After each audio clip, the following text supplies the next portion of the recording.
دوست مذاق سے کہتا ہے پہلے جب کسی سے پوچھتے ہوتے تھے کیا حال ہے وہ کہتا تھا شکر ہے، آج پوچھتے تو کہتا ہے شوگر ہے۔ تو بالکل حالات بدل گئے اور ناشکری پیدا ہو گئی ہے، برکت اٹھ گئی ہے، اللہ کی ناراضگی ہو گئی ہے۔ یہ ناراضگی کیسے ہوتی ہے؟ جب ہم اس کے حکموں کو توڑتے ہیں تو پھر وہ ہماری پرواہ کرنا چھوڑ دیتا ہے، پھر صحرا میں پڑے ہوئے خشک پتے کی طرح ہوائیں چاہے ادھر اڑائیں چاہے ادھر اڑائیں، اللہ کو کوئی غرض نہیں ہوتی، وہ جدھر مزید دھکے کھاتا پھرے، اور اگر کوئی اس کا ہو جائے پھر وہ اللہ کے ذمے ہوتا ہے، اللہ پھر اس کی حفاظت کرتا ہے۔ کوئی میلی آنکھ سے دیکھ کے جائے کہاں کہ کسی میں ہمت کیسے ہو۔ حضرت سفینہ رضی اللہ تعالیٰ عنہ جنگل میں بھٹک گئے تو انسانی بھوک سونگ کے شیر جب حملہ آور ہونے کے لیے قریب آیا تو حضرت سفینہ رک گئے اور شیر کی آنکھوں میں آنکھیں ڈال کے کہا، اور جنگل کے بادشاہ جانتا نہیں میں کون ہوں؟ میں رسول اللہ کا نوکر ہوں۔ اللہ اکبر۔ صاحب مشکات لکھتے ہیں کہ اس شیر نے دم ہلانا شروع کر دیا، گویا زبان حال سے کہہ رہا تھا تو رسول اللہ کا نوکر ہے تو پھر میں تیرا نوکر ہوں۔ اللہ اکبر۔ تو ہم جب ان کے نہ رہے تو پھر زمانہ ہمارا نہ رہا، تو یہ نتیجہ ہے گناہوں کا۔ اللہ اکبر۔ تو ہم اپنے کاروبار کو جب صاف ستھرا رکھیں گے، پاکیزہ رکھیں گے تو طمانینت ملے گی، سکون ملے گا، قرار ملے گا۔ اللہ کے محبوب علیہ السلام کے ایک صحابی گھوڑا فروخت کر رہے ہیں تو ایک صحابی اور آئے تو انہوں نے کہا کہ یہ گھوڑا بیچتے ہو؟ کہا ہاں بیچتا ہوں۔ کتنے کا؟ کہا 500 درہم کا۔ تو عرب گھوڑے کے اوپر سواری کر کے چیک کرتے تھے، دیکھتے تھے، ٹرائی لیتے تھے۔ تو گھوڑے کے اوپر جب ٹرائی لی نا تو واپس آ کے کہا کہ اس کا 600 درہم لوگے؟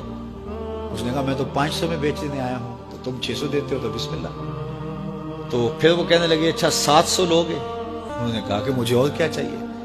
تو کہا نہیں یہ گھوڑا تمہارا تو 800 کا ہے۔ وہ کہنے لگے ہاں میرا گھوڑا 800 کا ہے۔ تو کہا پھر 500 کا کیوں بیچ رہے ہو؟ کہا میری مجبوری تھی، میں نے بیٹی کی شادی کرنی تھی اور میں مجبوری سے 800 کا گھوڑا 500 میں بیچ رہا ہوں۔ انہوں نے کہا میرے صاحب میرے بھائی میں تو 800 میں لوں گا، جب ہے 800 کا ہے تو میں 500 کا کیوں لوں؟ انہوں نے کہا بسم اللہ۔ انہوں نے 800 روپے پیش کیے اور گھوڑا لے لیا۔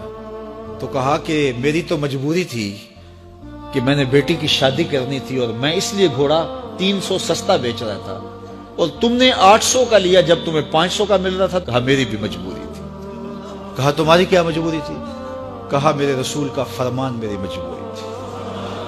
کہا کیا رسول اللہ کا فرمان ہے؟ کہا ہمارے رسول نے ہمیں سودا خریدنے کا حکم دیا ہے، کسی کی مجبوری خریدنے کا حکم نہیں دیا۔ آج تو کہتے ہیں جناب یہ 5 کروڑ کی پراپرٹی ہے، وہ تو مجبور ہے بیچارہ اس لیے 3 کروڑ کی بیچ رہا ہے۔ ہم کہتے ہیں بس ہاتھوں ہاتھ اٹھا لیں۔ یار اگر کوئی بندہ اپنا گھر بیچ رہا ہے اس لیے کہ وہ مجبور ہے اور وہ 1 کروڑ روپے کا ہے تو ہم اس کو 50 کا کیوں خرید رہے ہیں؟ جب ہے 1 کروڑ کا، 1 کروڑ کا خریدے۔ اور جو ساری زندگی لوگوں کی مجبوریاں خریدتے ہیں، فلاں پراپرٹی فلاں کی مجبوری سے خریدی، فلاں پراپرٹی فلاں کی مجبوری سے خریدی، کچھ لوگ اس طاق میں رہتے ہیں کوئی مجبور ہو تو اس سے خریدتے ہیں۔ اللہ اکبر۔ پھر ایک وقت آتا ہے کہ یہ مجبور ہوتا ہے اور اس کی پراپرٹی کوڑیوں کے بل بک رہی ہوتی ہے۔ ہم نے اپنی آنکھوں سے ایسے مناظر دیکھے۔ تو کسی کی مجبوری نہ خریدیں، سودا خریدیں۔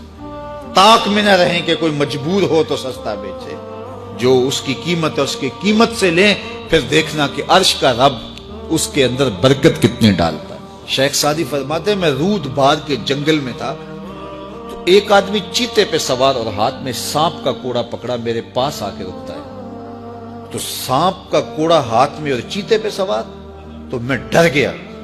جب میں ڈر گیا تو وہ مسکرا پڑا۔ اس نے کہا سعدی ڈر گئے ہو؟ میں نے کہا بات ہی ڈرنے کی ہے۔ کہا تو خدا کا ہو جا، خدا کی خدائی تیری ہو جائے گی۔ تو اس کا ہو کے تو دیکھ، زمانہ تیرا ہو۔